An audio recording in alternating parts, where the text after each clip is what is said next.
Peluang Jordi Amat kembali ke timnas Indonesia masih terbuka lebar. Kedatangan Welber Jadim dinantikan skuad Garuda Muda. Pemain striker muda timnas sambut baik kedatangan Mesilges dan Eliano di skuad timnas Indonesia. Kode ketum PSSI soal proses Mauro Ziltra akhirnya terjawab. Martin Paes semakin terbuka untuk memikat hati Erik ten Hag. Video kerusuhan supporter setelah laga Persib Bandung kontra Persija Jakarta. Simak informasi selengkapnya sebagai berikut.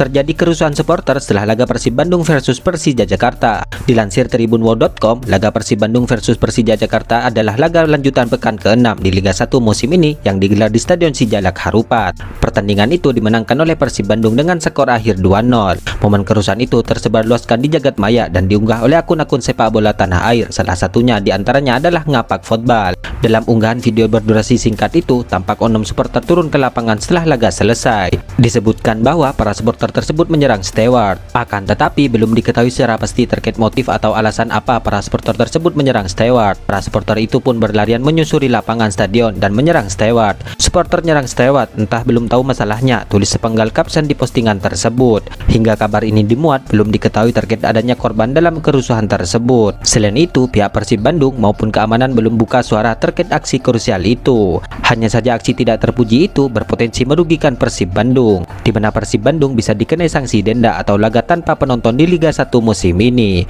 Patut dinantikan adanya official statement dari Persib Bandung maupun pihak terkait soal kerusuhan supporter tersebut.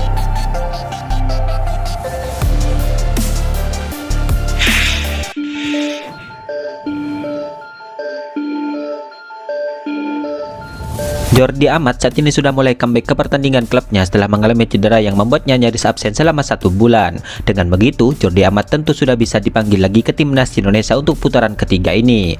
Ya, diketahui Jordi Amat bermain sebagai starter ketika klubnya menang 6-1 dalam pekan ke-11 Liga Super Malaysia musim ini. Dalam pertandingan itu, Jordi Amat hanya tampil 48 menit, di mana sang pelatih sepertinya tidak mau mengambil risiko untuk Jordi Amat yang baru saja pulih dari cederanya. Penampilannya ini menjadi yang pertama untuk Jordi Amat setelah absen sejak awal Agustus bulan kemarin, di mana kondisi itulah yang membuatnya tidak bisa memperkuat timnas Indonesia dalam 2 laga tim merah putih kontra Arab Saudi dan Australia. Namun saat ini Jordi Amat tentu kembali berpeluang besar untuk bergabung ke timnas Indonesia dalam 2 laga melawan Bahrain dan Cina, di mana kabarnya saat ini Coach Sintayong sudah mulai bersiap untuk memanggil anak asuhnya di tim merah putih. Kabarnya sudah ada 26 pemain yang akan dibawa Coach Sintayong nantinya melawan Bahrain dan Cina.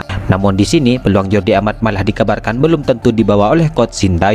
Hal itu bermula dari kabar yang datang dari Ketua Badan Tim Nasional yaitu Sumarji. Sumarji mengatakan bahwa dirinya tidak bisa menjamin apakah Jordi Amat akan dipanggil oleh Coach Sintayong atau tidak. Hal itu sekalipun Jordi Amat sudah kembali bermain bersama klubnya yaitu Johor Darul Takzim. Saya belum bisa pastikan itu, kata Sumarji saat ditanya apakah Jordi Amat akan dipanggil atau tidak. Ya, sebelumnya Jordi Amat absen saat timnas Indonesia menghadapi Arab Saudi dan Australia karena cedera.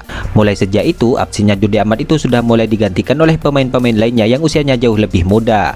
Pemain-pemain tersebut seperti Rizky Ridho, Justin Hubner, dan juga Jay Itzas. Selain itu, Jordi Amat saat ini juga disebut semakin terlupakan jika Mesilges nantinya sudah bisa ambil bagian. Bersama Eliano, Mesilges saat ini hampir pasti bisa dimainkan saat timnas Indonesia melawan Bahrain dan Cina. Satu hal yang pasti, Sumarji mengatakan bahwa Coach Sintayong telah mengantongi 26 pemain yang dipersiapkan untuk laga di bulan Oktober mendatang. Seiring masuknya Mesilges dan Eliano, otomatis ada 2 pemain yang ikut serta membela timnas Indonesia kemarin akan terpental. Speech Eleven memprediksi 2 pemain yang akan terpental itu adalah Muhammad Ferrari dan juga Wahyu Prasetyo. Di luar itu, nama-nama yang dipanggil kemarin disinyalir masih sama seperti ketika menghadapi Arab Saudi dan Australia.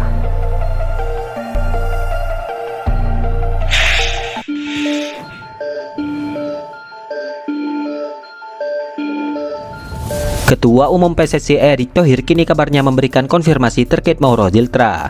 Ya, Mauro Ziltra disebut-sebut akan menjadi pemain yang akan segera merapat ke timnas Indonesia. Dalam wawancaranya dengan media asal Belanda, berkas sang striker tersebut saat ini sudah masuk ke PSSI. Mauro Ziltra pun juga sudah bersedia untuk menjadi WNI dan jika semua sudah siap, maka ia akan segera terbang ke Indonesia. Dalam hal ini, Erick Thohir pun menjelaskan bahwa saat ini belum ada informasi terbaru untuk Mauro Ziltra. Namun ia hanya memberikan kode bahwa saat terjadi pertemuan dengan sang pemain, maka kabar tersebut bisa dikonfirmasi. Diperkirakan saat ini berkas Mauro Ziltra tersebut masih dipelajari lebih lanjut oleh PSSI. Mauro belum salaman, jadi saya tidak bisa bilang pemain yang bergabung itu dengan nama yang tepat. Kalau kita belum ada administrasinya, kata Erick Thohir. Ya, Erick Thohir menambahkan bahwa untuk timnas senior belum ada tambahan nama. Itu artinya hanya Mesilges dan Iliano yang akan segera diproyeksikan untuk menjalani laga debutnya. Sampai hari ini di timnas senior belum ada nama lain, lanjutnya menjelaskan. Erick Thohir menegaskan bahwa pemain yang diproses itu nantinya akan disesuaikan dengan aturan negara dan juga FIFA. Tentunya ini untuk menghindari sang pemain memiliki masalah saat dibutuhkan timnas Indonesia. Jika terjadi hal tersebut tentu akan merugikan karena skuad Garuda saat ini sedang bertarung di putaran ketiga.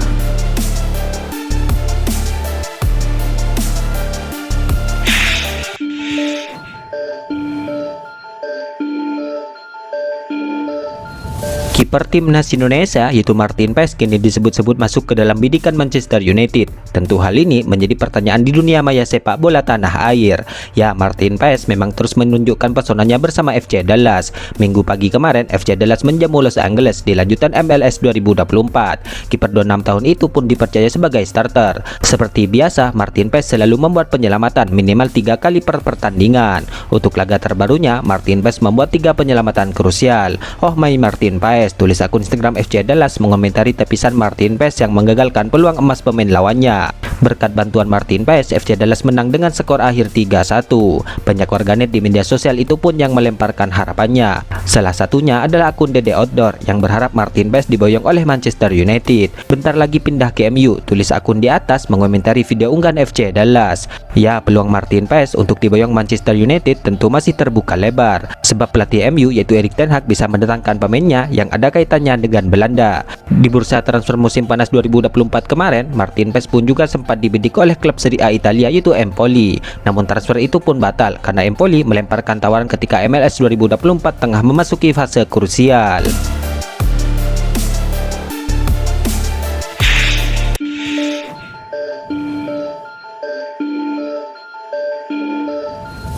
Timnas Indonesia diketahui akan mendapatkan tambahan amunisi kekuatan, di mana 2 pemain keturunan yaitu Mesilges dan Iliano akan segera menjalani sumpah WNI-nya. Dalam hal ini, striker Timnas Indonesia U20 yang juga memiliki garis keturunan Belanda yaitu Jens Reven kini menyambut dan berbicara mengenai rencana proses Mesilges dan Iliano. Menurut Jens Reven, Mesilges dan Iliano ini adalah pemain yang berkualitas, di mana kehadiran kedua pemain itu nantinya akan menambah kekuatan dalam skuad Garuda. Iya, saya tahu Mesilges dan Iliano adalah 2 pemain top, ujar Jens Reven. Ya, Iliano adalah pemain serba bisa yang dapat dimainkan di banyak posisi. Namun pemain berusia 23 tahun itu tampaknya paling nyaman bermain di posisi winger kanan. Jens Reven menyebut bahwa Iliano sebagai pemain yang dibutuhkan oleh timnas Indonesia, di mana pemain pecuole itu disebut sangat cocok dengan skema coach Sintayong. Iliano adalah sayap yang bagus dan cocok untuk timnas Indonesia. Saya pikir akan ada sesuatu yang bagus, jelas Jens Reven. Selain itu, Jens Reven kemudian berbicara mengenai Mesilges. Pemain FC20 itu juga disebut sebagai bek tengah yang top. Ya, diketahui Mesilges bermain untuk FC20 yang terbiasa bersaing di papan atas Eredivisie. Bahkan mereka saat ini berlaga di Piala Europa League musim ini. Mesilges juga adalah bek yang bagus. Dia bermain di level Eropa dan saya pikir untuk timnas Indonesia dia bisa membawa ke level lebih tinggi lagi, tandas Jens Reven.